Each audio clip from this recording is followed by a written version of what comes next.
नमस्ते साथियों, आइए स्पेसिस वारियर्स में स्वागत करते हैं।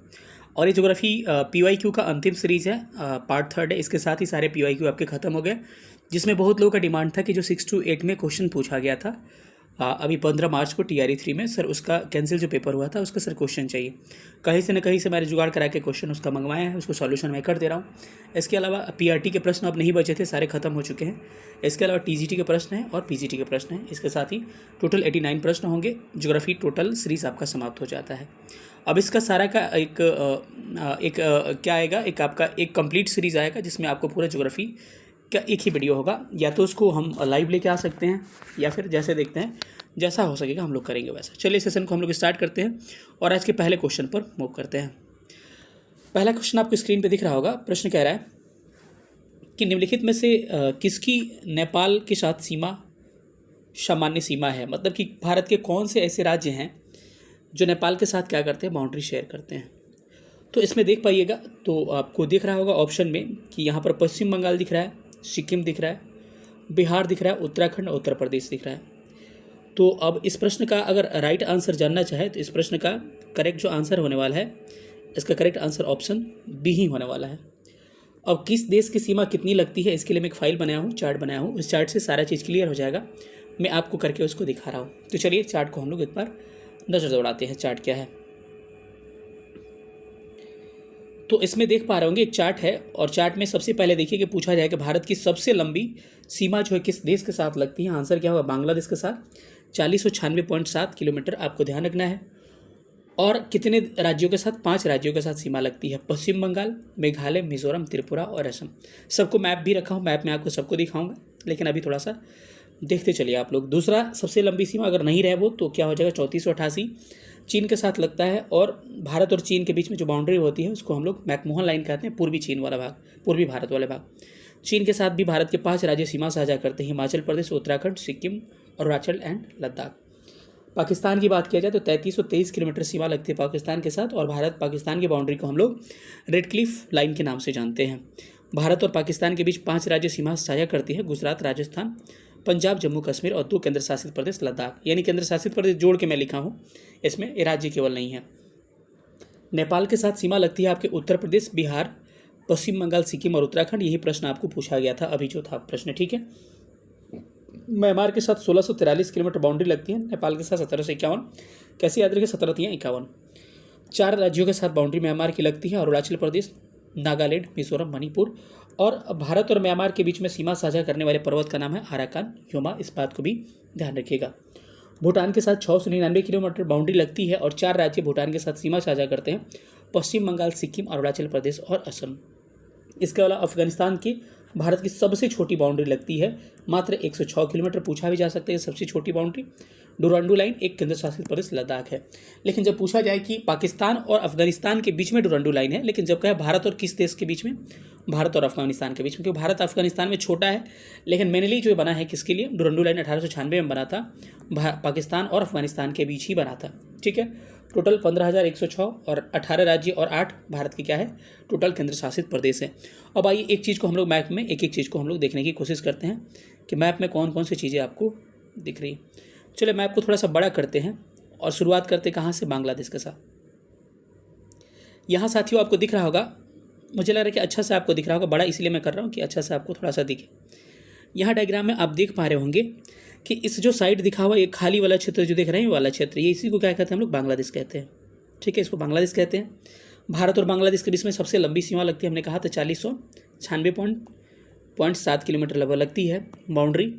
और किन किन राज्यों के साथ लगती है, चलिए देखिए। तो यहाँ पर बांग्लादेश है, तो एक तो बंगाल है, तो इसी के जैसा नाम हो गया बांग्लादेश, पश्चिम बंगाल, तो पहला ये हो गया। अगर दूसरा आते हैं तो इस साइड में आइएगा तो एक बाउंड्री लगती है किसके साथ, इधर आइएगा, बांग्लादेश हो गया। इधर आइएगा तो आपका हो गया एक मेघालय के साथ, दूसरा एक मेघालय हो गया।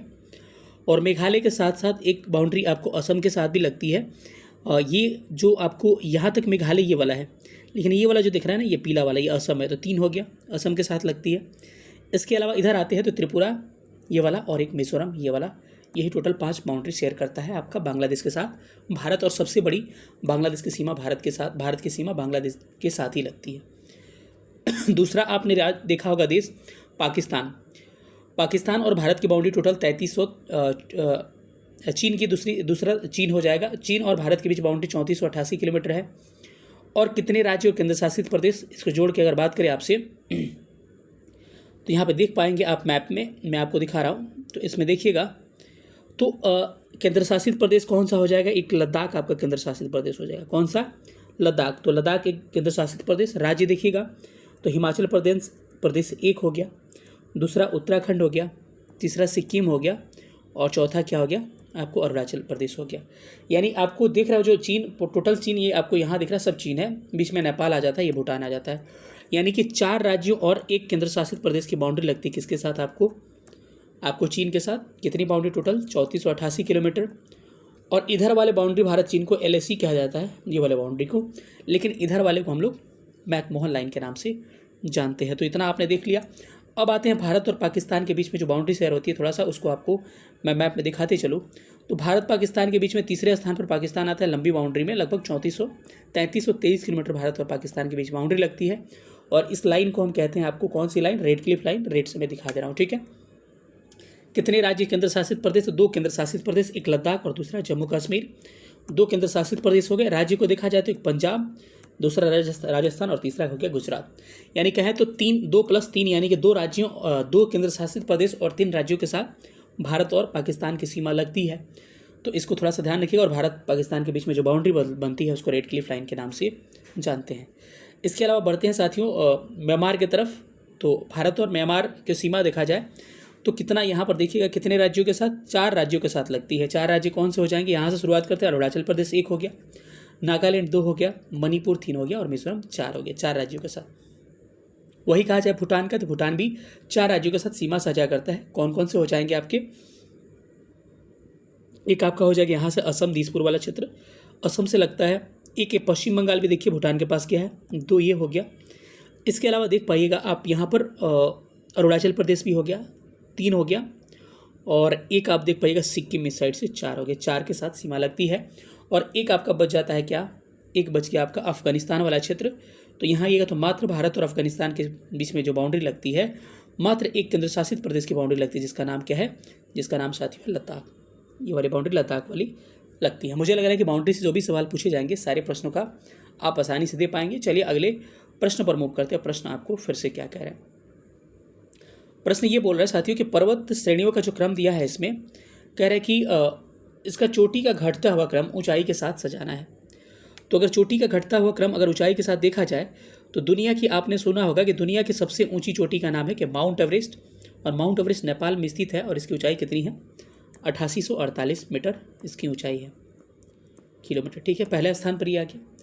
दूसरे स्थान पर भारत में स्थित कहें तो POQ में स्थित 8611 मीटर, जिसको K2 या गॉडविन ऑस्टिन के नाम से जो जानते हैं कि भारत की सबसे ऊंची पर्वत चोटी है।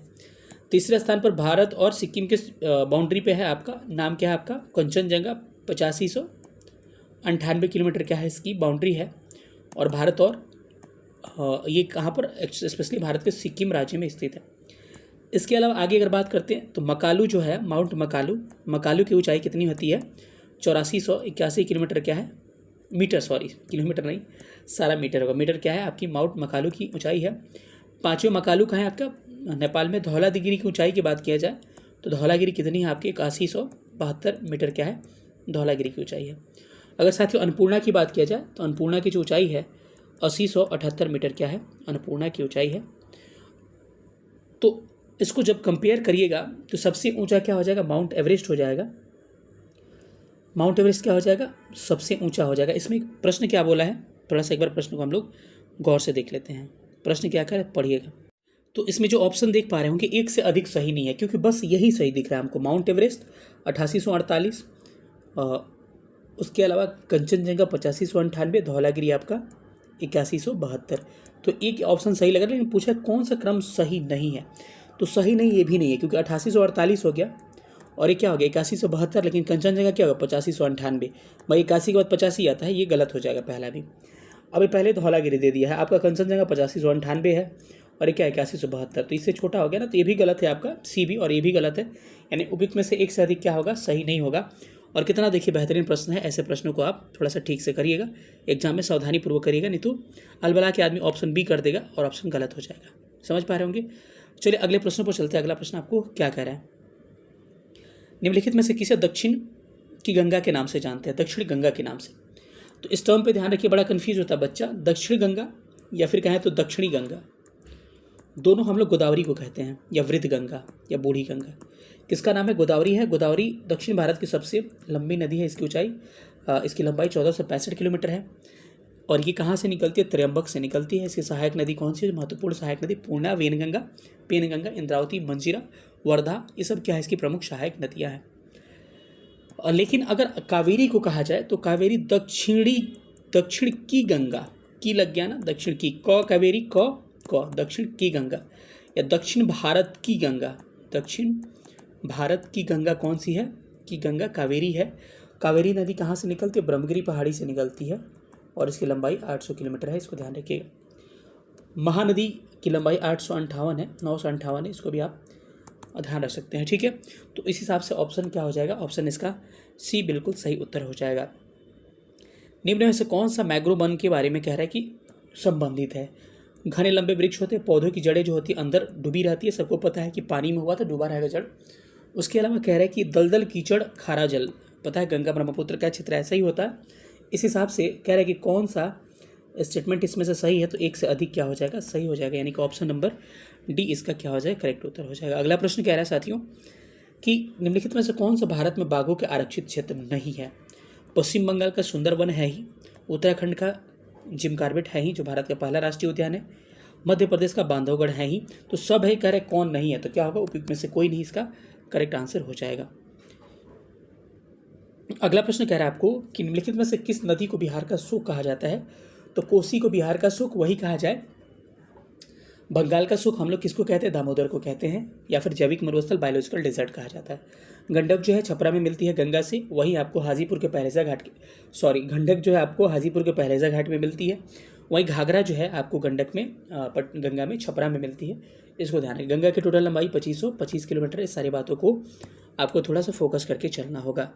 चलिए अगले सवाल पर चलते हैं। सवाल अगला क्या कह रहा है, चलिए आइए नेक्स्ट प्रश्न आप देखिएगा, स्क्रीन पे दिख रहा है, कृष्णा गोदावरी नदी विवाद किन राज्यों के बीच में अवस्थित है। कृष्णा नदी जो जल विवाद है ये आपको किस राज्य में है, तो ध्यान रखिएगा ये है आपको कृष्णा गोदावरी नदी विवाद कर्नाटका और आंध्र प्रदेश। ऑप्शन है क्या, बिल्कुल ऑप्शन क्या हो जाएगा, ये हो जाएगा। वही आपसे पूछा जाए कावेरी नदी जल विवाद किन राज्यों के बीच में है, तो कहिएगा तमिलनाडु, केरल, कर्नाटका एंड पुदुचेरी। ये क्या है, कावेरी नदी जल विवाद है, थोड़ा सा इसको ध्यान रख सकते हैं आप। अगले प्रश्न पर चलते हैं। प्रश्न संख्या 8 कह रहा है कि निम्नलिखित में से कौन सी क्रांति भारत में विनोबा भावे द्वारा शुरू की गई थी, जिसको भूग्राम दान आंदोलन कहा गया। बार बार कहा जाता है कि रक्तहीन क्रांति इसे कहा जाता है।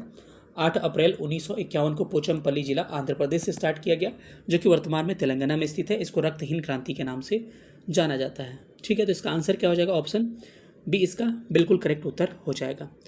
अगले प्रश्नों पर बढ़ते हैं। अगला प्रश्न देखते हैं कि अगला प्रश्न क्या कह रहा है आपको। अगला प्रश्न है कि निम्नलिखित में से कौन सा जिला बिहार में सबसे अधिक क्या है,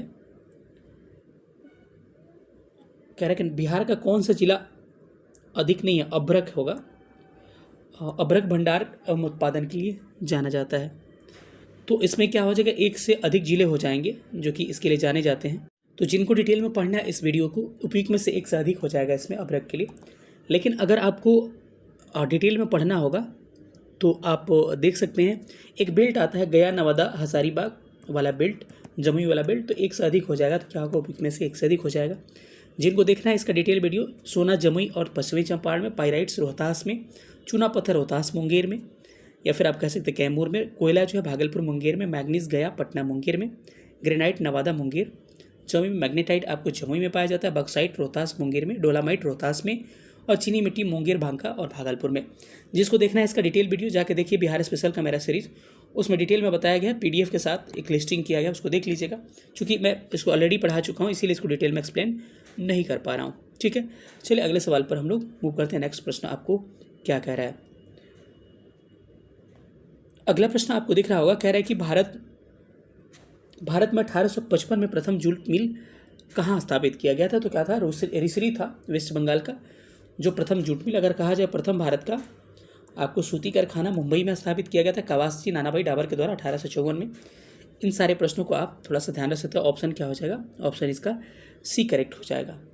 अगले सवालों पर चलता है कि प्रश्न क्या बोला है, थोड़ा सा उल्टा लिखा गया है क्या,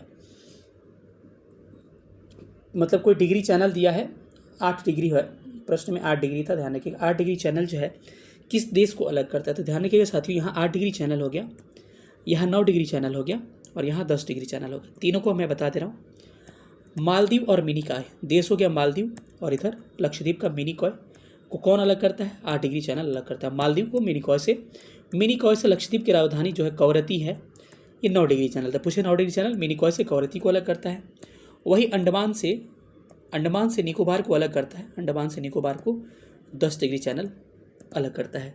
तो सारे इन प्रश्नों को याद रखिएगा, इंपॉर्टेंट प्रश्न है आपके एग्जाम में। तो उस प्रश्न का करेक्ट उत्तर हो जाएगा ऑप्शन मालदीव, क्या होगा? Option C is correct answer.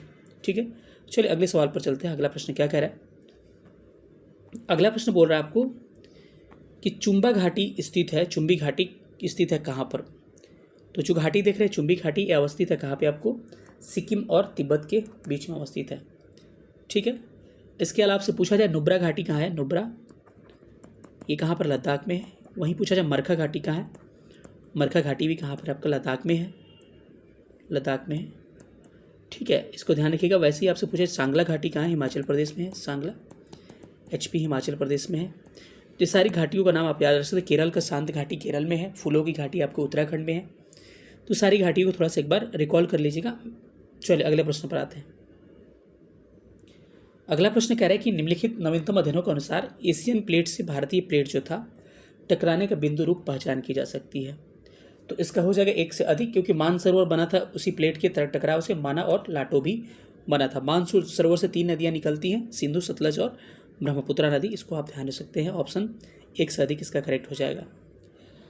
अगला प्रश्न कह रहा है कि गंगा के ऊपरी मैदान की दक्षिणी सीमा रेखा को निर्धारित करती है। जिन्होंने गंगा का पिछला वीडियो नहीं देखा, गंगा का मैदान के बारे में बताओ, किसे ऊपरी मैदान कहते हैं, किसे मध्य मैदान कहते हैं। PYQ का ही सीरीज जिन्होंने दूसरा सीरीज नहीं देखा होगा उसमें डिटेल में देख लीजिएगा।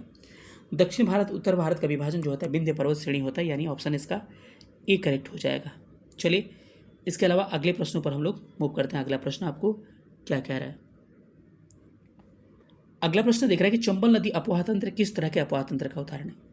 अगर कहा जाए पूर्ववर्ती अपवाह तंत्र का उदाहरण ब्रह्मपुत्रा हो गई, सतलज हो गई, सिंधु हो गई, ये सारी नदियाँ क्या हैं? गंगा हो गई, पूर्ववर्ती अपवाह तंत्र के उदाहरण। अर्थात इनका उद्गम जो है इनका उद्गम हिमालय के उत्थान से पहले भी हुआ बहा करती थी और हिमालय के उत्थान के बाद भी इन्होंने अपना रास्ता नहीं बदला है, अर्थात उसी मार्ग से अभी बहा करती है। इन्हीं को कहा जाता है, इन्हीं को हम लोग पूर्ववर्ती नदी के नाम से जानते हैं।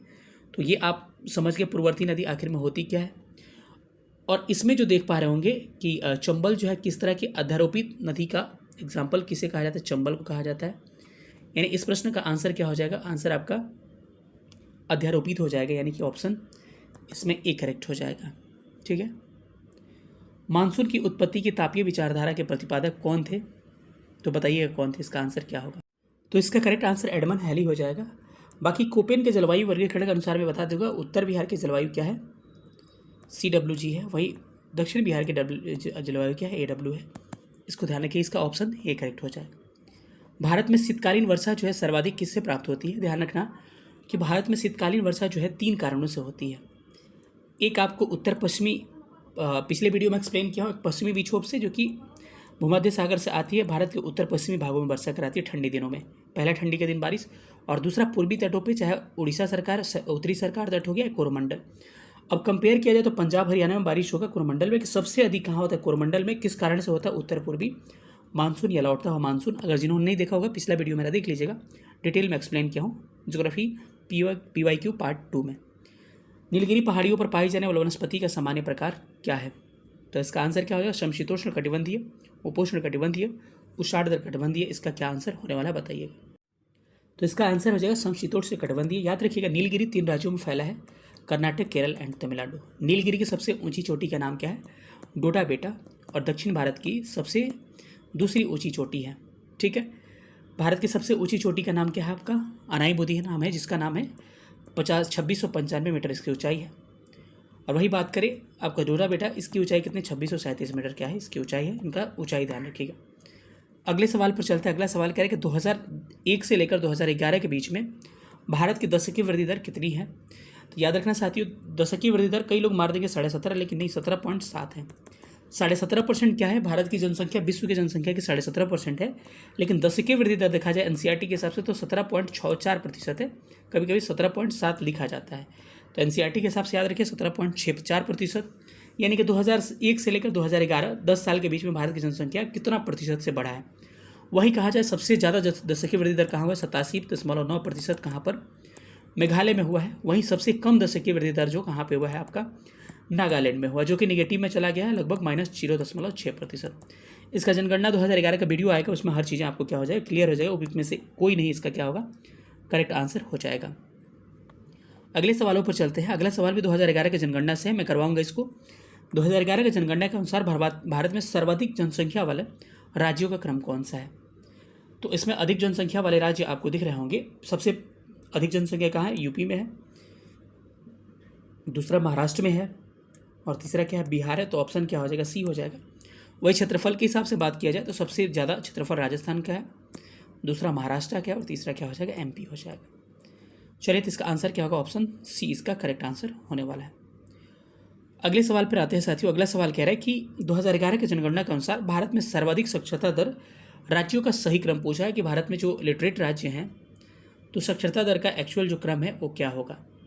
तो इस हिसाब से इसके क्या हो जाएंगे, क्योंकि केंद्र शासित प्रदेश भी ऐड कर दिया है तो इसमें इसका सी ऑप्शन करेक्ट होगा। केरल में क्या है? लगभग 94% है, लेकिन केंद्र शासित प्रदेश को जोड़ दिया जाए तो आपको 91.8% क्या है? लक्षद्वीप का है। और केंद्र शासित प्रदेशों में सबसे साक्षर जिला क्या है? लक्षद्वीप है। दूसरे स्थान पर क्या आता है? दमन और दीव आता है, और तीसरे स्थान पर चंडीगढ़ आता है। तो ऑप्शन क्या होगा? इसका सी करेक्ट होगा। तो ऑप्शन क्या हो जाएगा? सी सही हो जाएगा। ठीक है।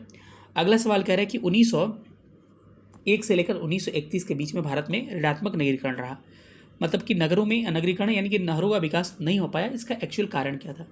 एक्चुअल कारण ये था कि उस समय अंग्रेज हुआ करते थे और अंग्रेजों के टाइम पे एक्चुअली डेवलपमेंट नहीं हो पाया, जिसके कारण अगर ऑप्शन को इसमें देखा जाए तो ऑप्शन रियल ऑप्शन आपका क्या होने वाला है? इसमें ऑप्शन आपका सारे ऑप्शन सही लग रहे हैं। जैसे कि प्रथम विश्व युद्ध, प्रथम और द्वितीय विश्व युद्ध इसके बीच में हुआ, प्रथम तो हुआ ही, तो चलिए एक ये हो जाएगा। इसके अलावा अगर आगे देखा जाए तो इसमें विदेशी शासन भी जिम्मेदार था इसके लिए। इसके अलावा देखा जाए अकाल और महामारी भी पड़ते थे, तो में से एक से अधिक क्या हो जाएगा? इसके लिए जिम्मेदार कारक हो जाएंगे। 22 का ऑप्शन डी करेक्ट हो जाएगा। बांग्लादेश में स्थित जमुना, जिसे पद्मा दोआब जमुना जिसे कह सकते हैं, ब्रह्मपुत्र जमुना को कहते हैं ना बांग्लादेश में, तो कह रहा है कि बांग्लादेश में स्थित जमुना पद्मा दोआब, मतलब कि जमुना, ब्रह्मपुत्र, गंगा और मेघना दोआब जो है सागर तल से इसकी ऊंचाई पूछा है। तो देखिए इसकी खास बात क्या है कि सागर तल से ऊंचाई किसी को याद रहता नहीं है, लेकिन अब प्रश्न पूछा है तो ऑप्शन के हिसाब से लेना ही पड़ेगा आपको। तो इसका आंसर क्या हो जाएगा? तो इसका राइट आंसर हो जाएगा 20 से लेकर कितना है? 100 मीटर है। और इसी के बीच में गंगा ब्रह्मपुत्र की सबसे बड़ी डेल्टा पाई जाती है। कहा जाए बांग्लादेश में किसको, गंगा को हम लोग पद्मा के नाम से जानते हैं, वहीं आपको ब्रह्मपुत्र को मेघना के नाम, ब्रह्मपुत्र को हम लोग किस नाम से जानते हैं? जमुना के नाम से जानते हैं। मेघना या बराक नदी मणिपुर पहाड़ी से निकलती है, थोड़ा सा इसको भी ध्यान रख सकते हैं। अगले प्रश्न पर चलते हैं। प्रश्न संख्या 23-24 क्या कह रहा है? 24, भारत और श्रीलंका के मध्य न्यूनतम दूरी कितनी है? याद रखना साथियों, भारत और श्रीलंका के बीच में न्यूनतम दूरी 35 किलोमीटर है। ये सवाल नहीं पूछना चाहिए, अटपटांग प्रश्न भी कई पूछ दिया था। भूटान की सर्वोच्च जो चोटी है उसका नाम पूछा है, तो भूटान की सर्वोच्च चोटी का नाम है पुनाखा। पुनाखा क्या होगा? इसका सर्वोच्च चोटी हो जाएगा। और पुनाखी की ऊंचाई कितनी है? लगभग 7570 मीटर क्या है उसकी ऊंचाई है। ठीक है। कूला कांगरी चोटी भी भूटान में है। इसके अलावा चोमो लहारी चोटी भी है, दोनों क्या है? भूटान में ही अवस्थित है, इनको ध्यान रखिएगा। चलिए अगले सवालों पर आते हैं। अगला सवाल कह रहा है कि पूर्वी उत्तर प्रदेश और बिहार, ऑलरेडी गंगा के मैदान को मैं डिस्कस कर चुका हूँ, बार बार मैं नहीं करूँगा कि टाइम ज़्यादा लगेगा, वीडियो छोटा करना मुझे। मतलब कि पूर्वी उत्तर प्रदेश और ये बिहार की बात कर रहा है, मतलब कि ये रीजन स्थित मध्यवर्ती गंगा के मैदानों में जलोढ़कों की औसत ऊंचाई कितनी है? तो अगर देखा जाए इसकी औसत ऊंचाई तो 1000 से लेकर लगभग कितना 2000 के बीच में है। तो 1000 से 2000 के बीच में बहुत सारे ऑप्शन आ जाएंगे, तो इसीलिए उपयुक्त में से एक से अधिक क्या होगा? इसका राइट आंसर हो जाएगा। अगला प्रश्न कह रहा है कि गंगा के मध्यवर्ती मैदान में पाई जाने वाले चूना पत्थर प्रधान जलोढ़ मृदा क्या कहलाती है? तो इस मिट्टी को हम जानते हैं भाट के नाम से जानते हैं, ठीक है। रे कलर भाट अलग अलग राज्यों में अलग अलग नामों से जानी जाती है। तो गंगा के मध्यवर्ती मैदान में पाई जाने वाली चूना प्रधान मिट्टी को हम लोग भाट के नाम से जानते हैं, ठीक है। चलिए, तो भाट मिट्टी लोग नहीं कहते कि भाट मिट्टी है, उत्तर प्रदेश में भी भाट मिट्टी पाई जाती है, ठीक। अगला प्रश्न करें कि प्राचीन जलोढ़ मिट्टियों का क्षेत्र बाड़िंद मैदान जो है इसके बारे में बोला है। तो बाड़िंद मैदान जो है ऑप्शन इसका सी हो जाएगा, गंगा और संकोश। संकोश नदी जो है अरुणाचल प्रदेश और किसकी वेस्ट बंगाल की सीमा बनाती है, और ये किसकी सहायक नदी है, ब्रह्मपुत्रा की प्रमुख सहायक नदी है। मैंने कल दिखाया भी था संकोश नदी एक्चुअली पड़ती कहाँ पर है। अगले प्रश्न पर आते हैं कि नोकरेक स्थित है कहाँ पर। नोकरेक को मैंने बताया था कि जहाँ पे नेशनल पार्क पढ़ा रहा था, नोकरेक मेघालय में स्थित है। बालाफक्रम और नोकरेक दोनों को मैं ऑलरेडी डिस्कस कर चुका हूँ। अगले सवाल पर आते हैं, तो कह रहा है कि राजस्थान के नागौर, बीकानेर, जोधपुर और जैसलमेर राष्ट्रीय स्तर पर खनिज के लिए 80% उत्पादन किस खनिज का कर पाता है। तो भाई देखिए, यहाँ पर जिप्सम का भी होता है, पोटास का और खनिज तेल का। तो उपयुक्त में से एक से अधिक से ज़्यादा प्रोडक्शन राजस्थान 80% ज़्यादा इन खनिजों का करता है, ठीक है। इसके अलावा चूना पत्थर हो गया, जिप्सम हो गया, तो इनमें राजस्थान पहले स्थान पर आता है। चांदी हो गया। बूढ़ी गंडक एवं कोसी के दोआब को कह रहा है कि कोसी के दोआब को मुख्य कृषि फसलें क्या है। तो एक ही नहीं, वहाँ पर चावल, गेहूँ और मक्का सब होता है। उपयुक्त में से क्या हो जाएगा, एक से अधिक इसका क्या हो जाएगा, करेक्ट आंसर आपका होने वाला है। अगले सवालों पर चलते हैं। नेक्स्ट प्रश्न आपको देखते हैं कि अगला प्रश्न क्या कह रहा है। कह रहा है कि बिहार के भौगोलिक क्षेत्रफल में कितना प्रतिशत पे वास्तविक वन है। तो वन स्थिति रिपोर्ट जो है पिछला वीडियो में कराया हूँ, बार बार कह रहा हूँ कि जिन्होंने नहीं देखा है जाके आप देख लीजिएगा। तो कुल भौगोलिक क्षेत्र का, तो इसमें से कोई ऑप्शन करेक्ट नहीं है। 7.84% वन आपको दिया गया है, तो इसको ध्यान रखिए। भारत के कुल भौगोलिक क्षेत्र का 24.642% क्या है, वन है। मिजोरम में सबसे अधिक प्रतिशत के हिसाब से वन है, लगभग 84.53%। वहीं एमपी में क्षेत्रफल के हिसाब से वन है आपके। तो क्या हो जाएगा इसमें, ऑप्शन कोई सही नहीं है, तो ऑप्शन क्या हो जाएगा, ई करेक्ट हो जाएगा। वाल्मीकि राष्ट्रीय उद्यान की स्थापना कब की गई थी। तो वाल्मीकि राष्ट्रीय उद्यान की स्थापना 1978 में की जाती है। ऑप्शन नहीं होने के कारण क्या हो जाएगा, ऑप्शन आपका उपयुक्त में से कोई नहीं हो जाएगा। 1978 इसका क्या हो जाएगा, सही उत्तर हो जाएगा।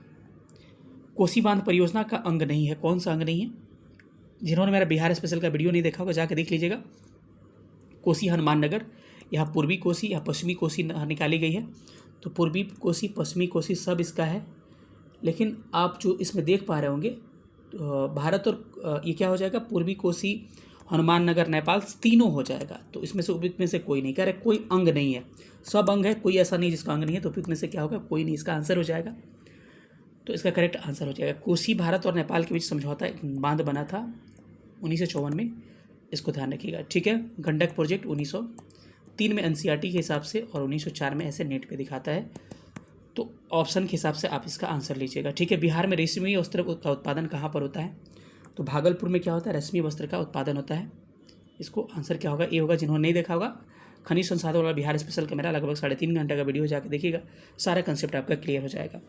बिहार स्थित डालमिया नगर के प्रमुख उद्योग क्या हैं। तो ये तो प्रश्न बड़ा अटपटांग था, क्योंकि डालमिया नगर के बारे में सबको ये पता है कि डालमिया नगर जो है किसके लिए पॉपुलर है, आपको सीमेंट के लिए पॉपुलर है। लेकिन सीमेंट के अलावा भी कई उद्योग दे दिए थे, तो उस हिसाब से क्या मारा था ऑप्शन ये, सीमेंट, कागज़, चीनी, वनस्पति तेल सब हो जाएगा, यानी कि ऑप्शन ए करेक्ट माना था।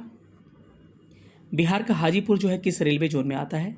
तो आता है ये पूर्व मध्य रेलवे जोन में। तो इसका ऑप्शन क्या हो जाएगा, ऑप्शन इसका ए करेक्ट हो जाएगा। भारत में टोटल 18 रेलवे जोन से, लेकिन बीपीएससी कहता है कि 16 रेलवे जोन से, 2 को वो तटीय रेलवे जोन को उन्हीं मानता है। तो 16 आएगा कभी, तो आंसर आप 16 लीजिएगा। जोनों की लिस्ट पड़े हुए हैं, जोन का लिस्ट आपको इसमें होगा कहीं, मैं आपको दिखा दे रहा हूँ, ठीक है। जोन वाला लिस्ट आपको मैं कहीं रखा हूँ, 1 मिनट थोड़ा सा रुक जाइए। यहाँ पे रेलवे जोन्स दिख रहा होगा साथियों। ईस्टर्न रेलवे जोन का कोलकाता है, वेस्टर्न रेलवे का मुंबई चर्च गेट है, नॉर्दर्न रेलवे का न्यू दिल्ली है, साउदर्न रेलवे का चेन्नई है, सेंट्रल रेलवे का मुंबई चर्च गेट है, ईस्ट सेंट्रल रेलवे का हाजीपुर है जिसका पूछा था पूर्व मध्य रेलवे, ईस्ट कोस्ट रेलवे का भुवनेश्वर है, वेस्ट सेंट्रल रेलवे का जबलपुर है, साउथ सेंट्रल रेलवे का सिकंदराबाद है और साउथ ईस्टर्न रेलवे का आपका कोलकाता है। इसके अलावा थोड़ा सा आगे देखते हैं और भी रेलवे जोन से, टोटल 18 इसमें आपको दिए गए होंगे। तो इसमें देख पा रहे होंगे आप कि नॉर्थ फ्रंटियर रेलवे का आपका कहाँ है, आपका गुवाहाटी में है, नॉर्थ ईस्टर्न रेलवे का गोरखपुर है, साउथ वेस्टर्न रेलवे का बेंगलुरु है, नॉर्थ सेंट्रल रेलवे का प्रयागराज इलाहाबाद है, साउथ ईस्टर्न सेंट्रल रेलवे का बिलासपुर है, और कोलकाता मेट्रो का आपका कोलकाता में है, साउथ कोस्ट रेलवे को विशाखापट्टनम है, और नॉर्थ वेस्टर्न रेलवे का हाजीपुर है। बीपीएससी कोलकाता मेट्रो को और कोस्टल रेलवे को नहीं मानता है, उसके हिसाब से टोटल रेलवे जोन 16 वो बताता है। तो जब प्रश्न पूछेगा तो 16 ही आप आंसर लीजिएगा, ठीक है। चलिए तो देखते हैं क्वेश्चन क्या कह रहा था। तो इस प्रश्न का तो आंसर देख लिए कि पूर्व मध्य रेलवे ऑप्शन क्या होगा, इसका ए करेक्ट हो जाएगा, हमने पहले ही बता दिया। अगले सवाल पर आते हैं। अगला प्रश्न क्या कह रहा है कि बुध सर्किट जो है किसको किसको आपस में कनेक्ट करता है। तो बुध सर्किट के बारे में आइएगा तो बुध सर्किट जो है ये भगवान राम की जो सीता माता उनका सर्किट बनाया गया है। ये बोध गया, सुनिएगा, बोध गया, नालंदा, राजगीर, वैशाली, कहलगांव, पटना आदि सर्किट में शामिल है। तो उसमें से क्या होगा, कहलगांव, पटना, वैशाली, राजगीर सब हो जाएगा। उपयुक्त में से क्या होगा, एक से अधिक, इसका क्या होगा, करेक्ट आंसर हो जाएगा। अगले प्रश्न पर आते हैं। प्रश्न संख्या, बिहार में चूना प्रधान भाट मिट्टी का प्रमुख फसल कौन सा है। तो इसका फसल क्या हो जाएगा, आपका ऑप्शन डी हो जाएगा, उपयुक्त में से एक से अधिक। यानी कि इसमें आपको चावल, गन्ना, दाल इत्यादि हम उपजा सकते हैं। असम घाटी में ब्रह्मपुत्र की लंबाई जो है आपको एनसीईआरटी के हिसाब से बता रहे हैं, गूगल करिएगा तो आएगा 725 या 24 किलोमीटर। लेकिन मैं बता रहा हूँ आयोग भी वही लिया था, लेकिन बस एनसीईआरटी के साथ जाइएगा, रेफरेंस लीजिएगा, 750 किलोमीटर एनसीईआरटी में क्लियर कट दे रहा है। तो उपयुक्त में से एक से अधिक हम लेते हैं आंसर, बाकी आप अपने हिसाब से ले सकते हैं, लेकिन मेरे हिसाब से यही होना चाहिए। एक आदर्श संविधान, ये जो है आपको इसका टॉपिक नहीं है, गलती से आ गया है।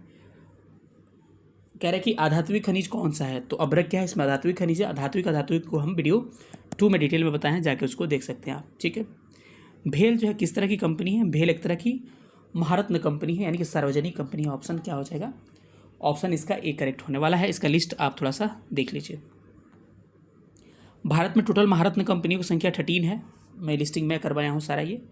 और कौन कौन सी, भेल 1964 में बना था, सेल 1974 में बना था, गेल 1984 में, एनटीपीसी 1975 में, सीआईएल कोल इंडिया लिमिटेड 1975 में, PGCIL power grid corporation India limited कब बना था, 1989 में बना था, बीपीसीआईएल 1976 में बना था, पीएफसी 1986 में बना था, आरईसी 1969 में बना था, ओआईसीएल 1956 में, सबसे नई कंपनी 13वीं यही है, ऑयल इंडिया लिमिटेड, ठीक है। आईओसीएल 1959 में, ओएनजीसी 1956 में, और एचपीसीएल जो है 1974 में बना था। इस हिसाब से भेल प्रश्न था, तो भेल क्या है, एक तरह की सार्वजनिक कंपनी। जितना ऑप्शन दिया गया 13 आएगा, तो आप ऑप्शन सार्वजनिक कंपनी दीजिएगा। आप कमेंट करके हमको बताइएगा नवरत्न कंपनियों की वर्तमान में संख्या कितनी हो चुकी है, और सबसे नवीन नवरत्न कंपनी कौन बनी है, ठीक है। चलिए अगले प्रश्न पर आते हैं। मुंबई में पहली सफल कपड़ा मिल स्थापित कब किया गया था। बार बार मैं कहता हूँ 1854 में कवासी नानाभाई डाबर के द्वारा मुंबई में स्थापित किया जाता है। लेकिन प्रयास कब किया था, 1818 में वेस्ट बंगाल के फोर्ट ग्लास्टर में। लेकिन 1855 में क्या भाई, रिसरा में क्या आपका कौन सी जूट मिल स्थापित की जाती है, जूट कारखाना। भद्रावती लौह इस्पात कारखाना, जिसे विश्वेश्वरैया आयरन स्टील कहा जाता है, ये कहाँ पर अवस्थित है। देखिए 1923 में स्थापित हुई थी, भारत के सरकारी उपक्रम की पहली कंपनी थी लौह इस्पात उद्योग आयरन स्टील का। भारत की पहली कंपनी जो 1907 में लगी थी, जिसका नाम है आपको टिस्कॉन, ठीक है, टाटा आयरन स्टील कंपनी। आधुनिक रूप से निर्मित भारत की पहली कंपनी थी। लेकिन भद्रावती जो 1923 में लगी थी, और एक ऐसी कंपनी थी, आपको ये पूछा है। तो भद्रावती एक तरह से आपकी कैसी कंपनी थी, तो ऑप्शन बी करेक्ट हो जाएगा, यानी कर्नाटका में भद्रावती, इसके Visvesvaraya iron and steel company VISL के नाम से या VSL के नाम से भी जानते हैं। अगला प्रश्न आता है। अगला प्रश्न क्या कह रहा है, अगला प्रश्न करेंगे भारत में किस पठार में लौह इस्पात उद्योग का संकेंद्रण सबसे ज़्यादा है। इसे भारत का रूर प्रदेश कहते हैं, इसका नाम है छोटा नागपुर पठार। अगले प्रश्न पर आते हैं। अगला प्रश्न आपका 47 है। समताप मंडल किस ऊंचाई तक पाई जाती है। जिन्होंने नहीं देखा EVS में जाकर देखिए, डिटेल में एक्सप्लेन किया हूँ। लगभग 50 किलोमीटर तक ऊंचाई तक हम लोग समताप मंडल पाया जाता है। वही ओजोन जो है इसी में 20 से 35 किलोमीटर ऊंचाई तक पाई जाती है। चलिए अगले प्रश्न पर चलते हैं। करें अटल टनल की लंबाई, बड़ा इंपॉर्टेंट प्रश्न है। अटल टनल की लंबाई कितनी है, 9.02 किलोमीटर है। पहले इसको रोहतांग सुरंग कहते हैं, इसमें अटल टनल कहा जाता है इसको। तो क्या होगा, ऑप्शन इसका ए करेक्ट हो जाएगा, ठीक है। भारत का सबसे बड़ा बंदरगाह का नाम क्या है। तो इसको भी मैं पिछले वीडियो में बंदरगाह को डिटेल में एक्सप्लेन किया हूँ, इसीलिए इस वीडियो को छोटा करना चाहता हूँ। मुंबई सबसे बड़ा है, वही गहरा सबसे विशाखापट्टनम है। कृत्रिम प्राकृतिक सबके बारे में पिछले वीडियो में बता चुका हूँ, ठीक है। पार्ट 2 जिन्होंने नहीं देखा हो जगह पार्ट 2 देख लीजिएगा। निम्नलिखित में से किसको राष्ट्रीय जलमार्ग NW1 कहा जाता है। तो इसको इलाहाबाद हल्दिया जो है गंगा वाला, इसको नेशनल वाटरवेज 1 कहा जाता है। वही आपसे पूछा जाए नेशनल वाटरवेज 2 क्या हो जाएगा, ये कब बना था? 1986 में बना था। वही नेशनल वाटरवेज 2 जो है 1988 में बना था। कहाँ से कहाँ तक? सदिया से धुबरी तक, कोटापुरम केरल कोल्लम से आपको नेशनल वाटरवेज 3 बना था। तो सबको याद रखें, ऑप्शन इसमें भी करेक्ट हो जाएगा। भारत में रेलवे जोनों को पुनर्गठन के बाद से इसकी संख्या 16 माना था बीपीएससी, तो 16 ही इसका आप भी मानिएगा अभी भी। अब रेलवे जोन्स यहाँ पे दिए गए हैं, ऑलरेडी बता चुका। भारत के प्रथम कच्चा तेल पाइपलाइन का नाम क्या था? एचबीजे यानी कि हजीरा बीजेपुर जगदीशपुर। जगदीशपुर छूट गया था, इसीलिए ऑप्शन ए नहीं होगा, कोई नहीं करेक्ट होगा। हजीरा कहाँ है? गुजरात में है। वहीं बीजेपुर कहाँ है? एमपी में है। वहीं जगदीशपुर कहाँ है? आपका यूपी में अवस्थित है। तो ऑप्शन इसका ई होगा, कोई करेक्ट नहीं होगा। ठीक है, सेम क्वेश्चन आ गया। काष्ठ स्थलाकृति जो है की विशेषता क्या है? ठीक है, स्थलाकृति जो है तो कई तरह की स्थलाकृतियाँ बनती है, उसकी विशेषता आपसे पूछ रहा है। काष्ठ स्थलाकृति क्या होती है?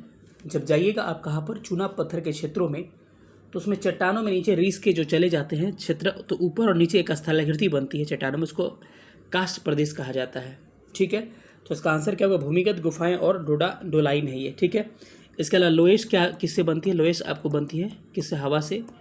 जुगेन किससे बनता है? हवा से बनता है। इसके अलावा हमने कहा था आपको कि जलोढ़ पंख हो गया, डेल्टा हो गया, ऐश्वरी हो गया, सारा नदियों से बनते हैं। तो इसका आंसर क्या होगा? आंसर इसका सी करेक्ट हो जाएगा। अगला प्रश्न कह रहा है कि निम्नलिखित पवन प्रणालियों में कौन सी दबाव प्रतिरूप मौसमी उत्क्रमण प्रभावित होता है? यानी मौसम के सीधा उल्टा, तो दोनों अक्षांशों में आपको 60 डिग्री अक्षांश पर स्थित निम्न दाब पेटी होती है, उपध्रुवीय निम्न दाब पेटी कहते हैं। इसमें ये होता है तो क्या हो जाएगा? पश्चिमी हवाएं इसमें बहती है, इसको पश्चिमी विक्षोभ के हम नाम से जानते हैं। ठीक है, यानी अगर ग्लोब देखते हैं तो यहाँ 0 डिग्री होता है। 0 डिग्री के बाद से आपको एक पाया जाता है क्या? उपध्रुव, यहाँ पे क्या? उष्णकटिबंधीय निम्न, फिर यहाँ पे उष्णकटिबंधीय उच्च, फिर निम्न। ठीक है, तो पछुआ पवनें जो होती है, ये पश्चिमी हवाएं जो होती है, या मौसमी उत्करण का प्रभाव होता है, तो पश्चिमी हवा क्या हो जाएगा? इसका आंसर हो जाएगा। दोनों गोलार्धों में बिल्कुल सेम क्वेश्चन वही आ गया क्या? फिर से सेम क्वेश्चन वही आ गया। चलिए, पर्वतीय वर्षा का कारण क्या होती है? पर्वतीय वर्षा का एक्चुअल जो कारण होती है वो क्या होती है? पर्वतों या पहाड़ों द्वारा वायु का ऊपर उठाना, ऊपर उठ के नीचे जब आता है तो फिर उसी से बारिश होता है। ठीक है, जलीय चक्र जो है निम्नलिखित में से किससे बनाने में मदद रखता है? तो जल का चक्र जो होता है इसमें से क्या हो जाएगा? उपयुक्त में से एक से अधिक हो जाएगा, क्योंकि वायुमंडल दाब भी संतुलन होता है, महासागर का लवणता भी, और तापमान भी संतुलन होता है। उपयुक्त में से एक से अधिक क्या हो जाएगा? इसका करेक्ट आंसर हो जाएगा। पूरे विश्व के महासागरों में फैली हुई समुद्री पानी के नीचे पर्वत श्रृंखलाएं कहलाती है क्या? पानी के नीचे जो पर्वत श्रृंखलाएं होती है वो फैली रहती है, उसमें से क्या कहलाती है? इसमें से क्या होगा? उपयुक्त में से कोई नहीं, या खाइयाँ भी कहलाती नहीं है, अगाध मैदान कुछ भी नहीं कहलाती है। ठीक है, तो इसमें से क्या होगा? इसका कोई करेक्ट आंसर नहीं होगा, तो ऑप्शन ई इसका क्या हो जाएगा? करेक्ट हो जाएगा। ठीक है, अगले प्रश्न पर आते हैं। अगला प्रश्न क्या हो जाए? कोरियलिस बल का प्रभाव महासागरीय धाराओं को कैसे प्रभावित करता है? तो इसका प्रभाव जो होगा इसमें भी से कोई भी प्रभाव नहीं होगा, यानी कि कोरियलिस बल जो होता है महासागरीय धाराओं को प्रभावित करता है, लेकिन ये कहा जाता है कि उसका विक्षेपण कहा जाए तो इसका विक्षेपण जो है मैंने बताया था कि उत्तरी गोलार्ध में दाईं ओर हो जाती है, और दक्षिणी गोलार्ध में बाईं ओर इसका विक्षेपण होता है। ठीक है, तो ये पवन और चक्रवातों से संबंधित है, इसमें से कोई आंसर करेक्ट होने वाला नहीं है। ऊर्जा के उत्पादन में जीवाश्म को जलाने से क्या होता है? करेक्ट, ग्रीन हाउस गैसें उत्सर्जित होती है, बिल्कुल करेक्ट है ये। ओजोन परत का क्षरण होगा, बिल्कुल करेक्ट है। वायु प्रदूषण, जलवायु परिवर्तन, बिल्कुल करेक्ट है, यानी कि उपयुक्त में से एक से अधिक क्या हो जाएंगे? इसका आंसर हो जाएंगे। निम्नलिखित में से कौन सी चट्टानें अंतर्भेदी अग्नेय शैल हैं?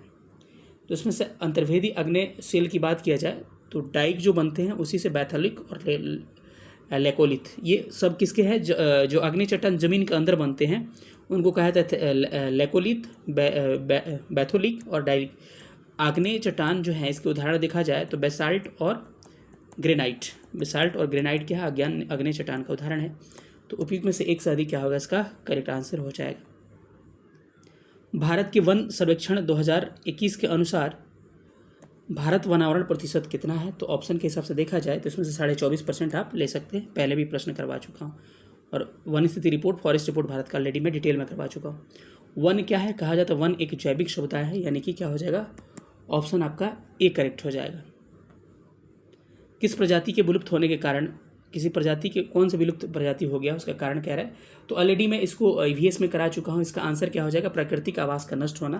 प्राकृतिक आवास नष्ट होगा तो सबसे अधिक संभावना होगा प्रजाति का विलुप्त होने का। मैंग्रोव वन जो है पाए जाते हैं, इसको भी मैं करवा चुका हूँ ज्वारनदमुख क्षेत्र में। ऑप्शन इसका सी करेक्ट हो जाएगा। ठीक है, सबको मैं पढ़ा चुका हूँ पहले भी ईवीएस वाला सेक्शन में। ठीक है, कहिए फिर क्यों लाए हैं सर, क्योंकि ये आपको पीजीटी में पूछा है, आपको सेक्शनल में, तो उसमें से लाए हैं। देखिए आपको ईवीएस में पूछा था यही चीज़, किसमें, ईवीएस वाला पूछा था आपको पीआरटी में, सेम ज्योग्राफी, और उसी को पूछ दिया आपको पीजीटी में। तो सब लोग इसीलिए कह रहे हैं कि भेदभाव मत करिए, आपकी स्थितियाँ खराब हो जाएगी। 0 डिग्री अक्षांश जो है और 0 डिग्री देशांतर दोनों जो है कहाँ पर एक दूसरे का स्थित होती है, तो इसका आंसर हो जाएगा अटलांटिक महासागर में। ऑप्शन क्या हो जाएगा इसका, ऑप्शन ए करेक्ट आंसर हो जाएगा। अगले प्रश्न पर आते हैं, निम्नलिखित में से कथनों में से कौन सा कथन क्या है आपका सही है। तो इसमें से ऑप्शन देखिएगा तो एक से अधिक सही होगा, क्योंकि पृथ्वी का आंतरिक कोर लोहा और निकल का, निफे का बना होता है, बिल्कुल सही है। पृथ्वी का आंतरिक कोर जो होता है ठोस अवस्था में, बिल्कुल सही है। पृथ्वी के भीतरी भाग बाहरी भाग की तुलना में अधिक गहराई होता है, बिल्कुल सही है। उपयुक्त में से एक से अधिक क्या होगा इसका सही आंसर हो जाएगा। पृथ्वी पर निम्नलिखित में से कौन सी आकृति विवर्तनिका गति बनाती है, तो इसमें से उपयुक्त में से एक से अधिक हो जाएगा। ज्वालामुखी पर्वत, वलन, खाई सब हो जाएगा, तो एक से अधिक हो जाएगा। पारिस्थितिकी आला नीच क्या संदर्भित करता है, तो प्राकृतिक आला नीच जो होता है ये संदर्भित करता है आपको क्या, इससे जैव और अजैविक समावेश होता है, यानी कि जैविक और जैविक समावेश को निश्चित करता है। यानी पारिस्थितिकी तंत्र में एक जीव का कार्यात्मक भूमिका, यानी कि इस तंत्र में किसी जीव का भूमिका एक्चुअली क्या होता है वो बताता है। ऊर्जा जो वातावरण से परिवर्तित होती है उसे हम लोग क्या कहते हैं, तो उसको हम लोग वातावरण को गर्म नहीं करती है। वातावरण से जो ऊर्जा जाती है वो क्या करती है, गर्म आपको वातावरण को नहीं करती। ऑप्शन इसका ए करेक्ट हो जाएगा।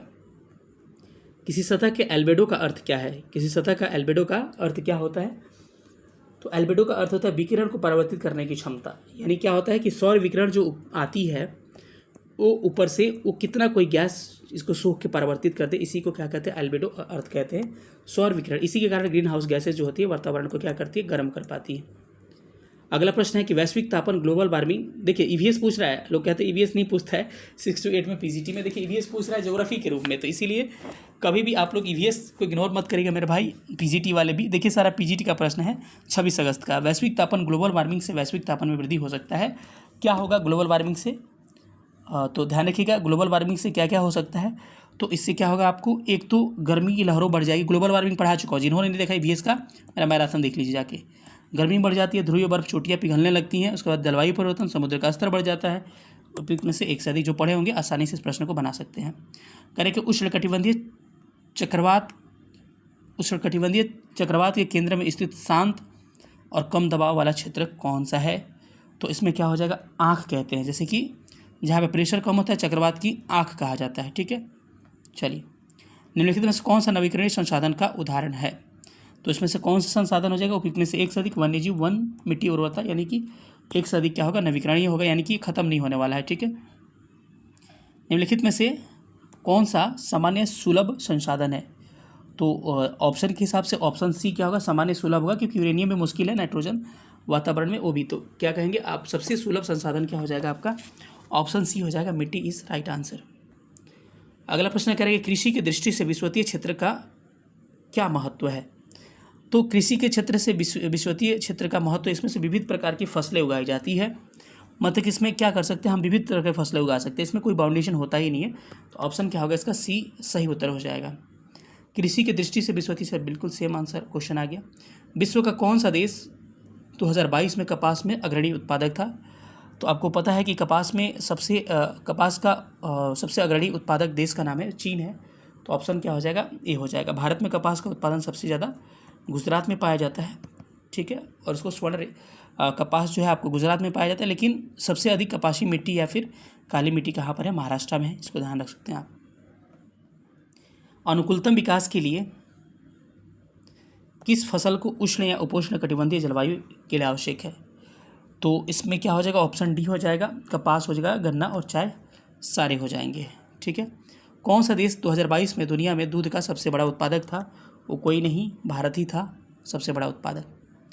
ठीक है, भौगोलिक क्षेत्रफल के हिसाब से कह रहा है कि भारत की निम्नलिखित भौतिक आकृतियों को क्या करिए, व्यवस्थित करिए। देखिए, भारत के टोटल भौतिक प्रदेशों को हम 6 भागों में बांटते हैं। एक तो हिमालय हो गया, दूसरा उत्तर भारत का मैदान हो गया, तीसरा मरुस्थल हो गया, चौथा प्राकृतिक प्रदेश हो गया।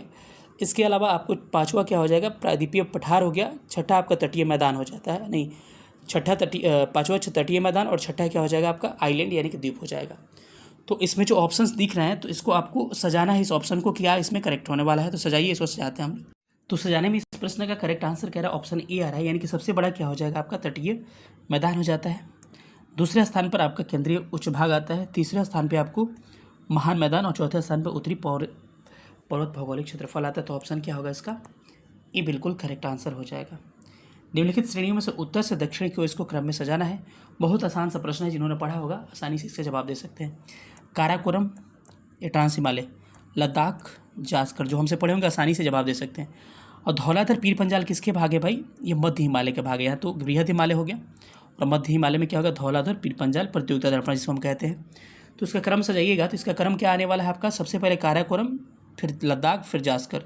तो काराकोरम, उसके बाद से क्या होगा, लद्दाख, देन जास्कर, और लास्ट में पीर पंजाल। ऑप्शन क्या होगा, बी करेक्ट होगा, उत्तर से दक्षिण जब सजाइएगा तो।